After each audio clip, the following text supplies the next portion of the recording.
Hello दोस्तों, स्वागत है आपका इस बार कोचिंग सेंटर में। तो गाइस आज की वीडियो में हम पढ़ने वाले हैं क्लास 11th की पॉलिटिकल साइंस, जिसका चैप्टर नंबर है 6 और चैप्टर का नाम है न्यायपालिका। ये इसका पार्ट 1 है और ये मेरा फ़ोन नंबर है 8178988103।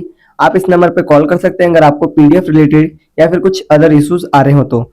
साथ ही साथ गाइस मैं बता दूं, ये जो आपका सेशन रहने वाला है 2026 से 27 है, यानी कि जो इससे 25 से 26, 24 से 25 मैंने ये भी सेशन करवाए थे। तो ये जो सेशन है हमारा 2026 से 27 है, ठीक है। और ये आपकी बुक फर्स्ट है। तो गाइस जिस तरीके से आपको यहाँ पर पॉलिटिकल करवाई जा रही है, उसी तरीके से अब आपको यहाँ पर जियोग्राफी, हिस्ट्री इत्यादि के भी नोट्स करवाए जाएंगे। तो अभी से चैनल को सब्सक्राइब कर लें ताकि आने वाले टाइम में आपको कोई भी प्रॉब्लम ना हो। और गाइस मैं आपको बता दूं, यहाँ पर आपको स्पोकन इंग्लिश कोर्स भी फ्री ऑफ कॉस्ट करवाया जा रहा है। और ये जो प्लेलिस्ट है 11th क्लास की, इसका जो लिंक है आपको इस वीडियो के डिस्क्रिप्शन में मिल जाएगा। तो आप इजिली चैप्टर 5, चैप्टर 4 की भी वीडियो वॉच कर सकते हैं। तो आइए स्टार्ट करते हैं आज की वीडियो। तो दोस्तों जो आज का हमारा चैप्टर है उसका नाम है न्यायपालिका। तो हम सबसे पहले यहाँ पर जानेंगे महत्वपूर्ण जानकारी, यानी कि इस चैप्टर में है क्या, ठीक है। तो आइए स्टार्ट करते हैं।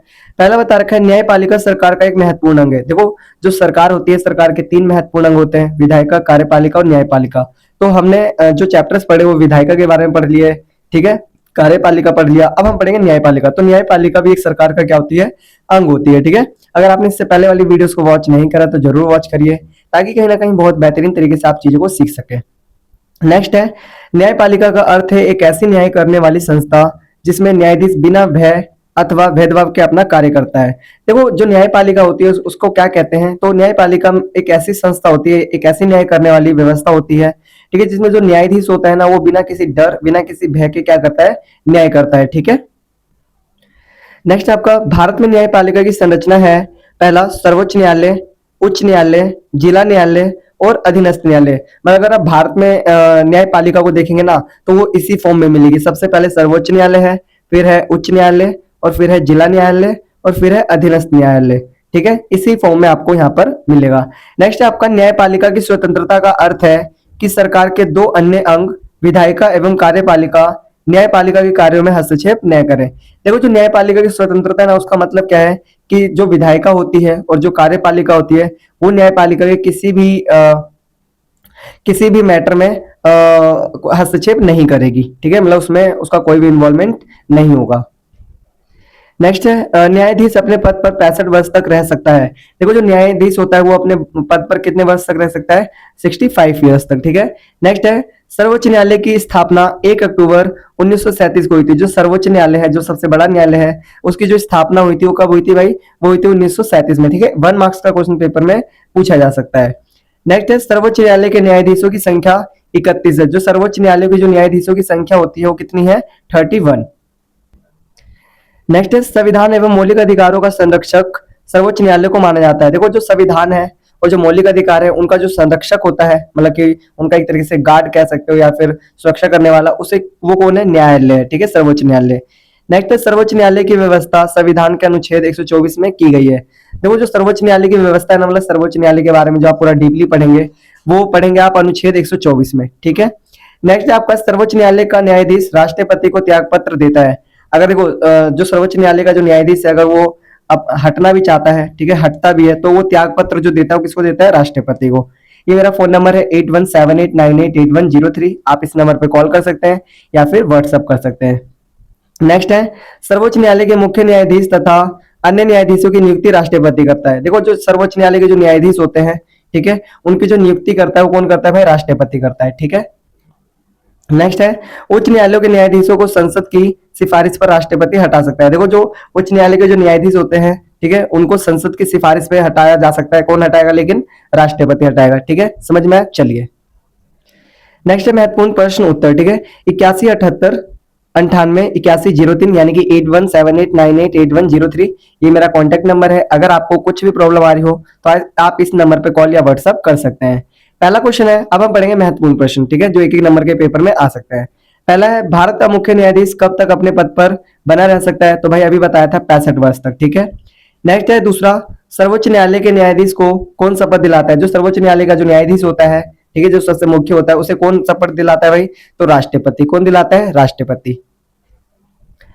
नेक्स्ट है क्वेश्चन नंबर 3, जनहित याचिका किस देश द्वारा अपने संविधान में शामिल की गई है। जो जनहित याचिका है वो किस देश से ली गई है? तो भाई अमेरिका से, यानी यूएसए से। ठीक है, नेक्स्ट है क्वेश्चन नंबर 4। न्यायालय की अपीलीय अधिकारिता का उल्लेख संविधान के किस अनुच्छेद में मिलता है? तो भाई अनुच्छेद 134 में। किस में मिलता है? अनुच्छेद 134 में। नेक्स्ट है 5वां, अपील का सबसे बड़ा न्यायालय कौन सा है? तो भाई जो सर्वोच्च न्यायालय है वो अपील का सबसे बड़ा न्यायालय माना जाता है। ठीक है, नेक्स्ट क्वेश्चन नंबर 6। किन्हीं दो ऐसे देशों के नाम बताओ जिनमें स्वतंत्र न्यायपालिका की स्थापना की गई है। तो भाई जो स्वतंत्र न्यायपालिका है वो कहाँ कहाँ है? भारत में और संयुक्त राज्य अमेरिका, यानी कि यूएसए। ठीक है, याद रखिएगा पेपर में 1 मार्क्स का क्वेश्चन आ सकता है, और अगर आप ये 2 पॉइंट लिख देते हैं तो आपको इजीली नंबर मिल सकते हैं।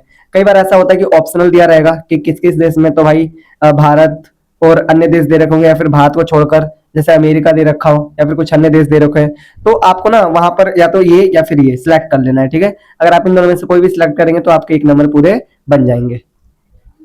नेक्स्ट है क्वेश्चन नंबर 7। संविधान एवं मौलिक अधिकारों का संरक्षक किसे माना जाता है? तो भाई बता रखा है संविधान एवं मौलिक अधिकारों का संरक्षक सर्वोच्च न्यायालय को माना जाता है। मतलब जो सर्वोच्च न्यायालय होती है वो संविधान की भी रक्षा करती है, और वो साथ ही साथ किसकी रक्षा करती है? मौलिक अधिकारों को। तो भाई मौलिक अधिकार कितने हैं? ठीक है, मैंने पहले चैप्टर्स पढ़ाए हैं, तो आप मुझे कमेंट में लिख के भेजिए जिसको याद है। ठीक है, नेक्स्ट क्वेश्चन नंबर 8। संपत्ति का अधिकार किसके बीच में विवाद का कारण रहा है? जो संपत्ति का अधिकार है वो किसके बीच विवाद का कारण रहा है? तो भाई संपत्ति का अधिकार संसद और न्यायपालिका के बीच विवाद का कारण रहा है। तो जो संपत्ति का अधिकार है वो किसके किसके बीच? न्यायपालिका और संसद के बीच क्या है? एक विवाद का कारण है। ठीक है, नेक्स्ट क्वेश्चन है भारत का सर्वोच्च न्यायालय कहाँ स्थित है? जो भारत का सर्वोच्च न्यायालय यानी सबसे बड़ा न्यायालय है वो कहाँ पर स्थित है? तो भाई भारत की राजधानी क्या है? दिल्ली। तो भाई दिल्ली में ही होगा। ठीक है, भारत की राजधानी वैसे नई दिल्ली है, लेकिन वो कहाँ पर है? दिल्ली में। ठीक है, नेक्स्ट है 10वां, सर्वोच्च न्यायालय का सलाहकारी क्षेत्राधिकार क्या है? तो भाई बता रखा है आंसर, जनहित के मामलों तथा कानून के मसले पर राष्ट्रपति को सलाह देना। मतलब जनहित के मसलों पर और तथा जो कानून के मसले होंगे ना उन पे क्या होगा? उन पे वो सलाह देगा। ठीक है, आगे दिखा रखा है क्वेश्चन नंबर 11वां, सर्वोच्च न्यायालय के 5 क्षेत्राधिकार के नाम लिखो। जो सर्वोच्च न्यायालय है उसके 5 क्षेत्राधिकार कौन से हैं ये आपको बताना है। ठीक है, तो दिखा रखा है पहला प्रारंभिक क्षेत्राधिकार, दूसरा अपीलीय क्षेत्राधिकार, तीसरा सलाहकारी क्षेत्राधिकार, चौथा दिखा रखा है मौलिक अधिकारों का संरक्षक तथा न्यायिक पुनरीक्षण की शक्ति। ठीक है, ये क्या है? उसके क्षेत्राधिकार है। ठीक है, और ये मेरा फोन नंबर है 8178988103।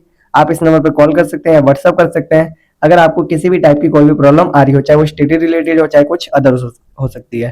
क्वेश्चन नंबर 12 है न्यायपालिका क्या है? तो भाई जो ये वाला इसका जो आंसर है वो मिलेगा आपको पार्ट 2 में। तो गाइस मैं आपको बताना चाहूंगा एक चीज, देखो हमने ना जो भी हमारी वीडियो आप देखेंगे ना, चाहे तीनों पार्ट को मिला के भी अगर आप वॉच करेंगे तो आपको ना 30 मिनट से ज्यादा नहीं लगेगा। ठीक है, तो गाइस जब भी आपके पेपर स्टार्ट हो रहे हैं उससे पहले से मैं तो कहूंगा कि अभी से वॉच करें और साथ ही साथ कॉपी पे लिखें। ऐसा मैं क्यों कह रहा हूँ, जब आप किसी चीज को लिख के याद करते हैं ना तो भाई वो बहुत लॉन्ग टाइम तक याद रहता है। ठीक है, ये चीज मेरी गारंटी है। अगर आप लिख के चीजों को बढ़िया से करेंगे ना, जैसे यही नोट्स हैं इनको आप कॉपी पे लिखिए, क्योंकि देखो फ्री ऑफ कॉस्ट है। आप ऐसे करके भी लिख सकते हैं या फिर आप बाय भी कर सकते हैं इस नंबर पे कॉल कर। तो देखिए मैं तो कहूंगा, मैं तो सजेस्ट करूंगा अपना वीडियो देखिए और साथ ही साथ आप पहले वीडियो देखिए। ठीक है, फिर एक बार और वीडियो देखिए, फिर तीसरी बार इसको नोट करिए। देखिए आपके ना माइंड में चीजें रहेंगी, और अगर आप ऐसा करेंगे ना तो आपकी क्लास में ना आपसे ज्यादा नंबर किसी के नहीं आएंगे, क्योंकि इतने बेहतरीन नोट्स हैं ये, क्योंकि जो हमारे स्टूडेंट्स हैं वो भी यही नोट्स पढ़ते हैं और बहुत बेहतरीन नंबर लेकर आते हैं।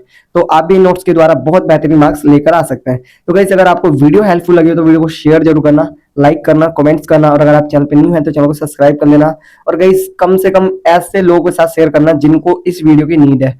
हो सके कई लोग फाइनेंशियल प्रॉब्लम के कारण ट्यूशन इत्यादि नहीं जा पाते हो, तो उन बच्चों तक इस वीडियो को जरूर पहुंचाएं। ठीक है, मिलते हैं फिर नेक्स्ट वीडियो में, तब तक के लिए टाटा बाय बाय, जय हिंद जय भारत।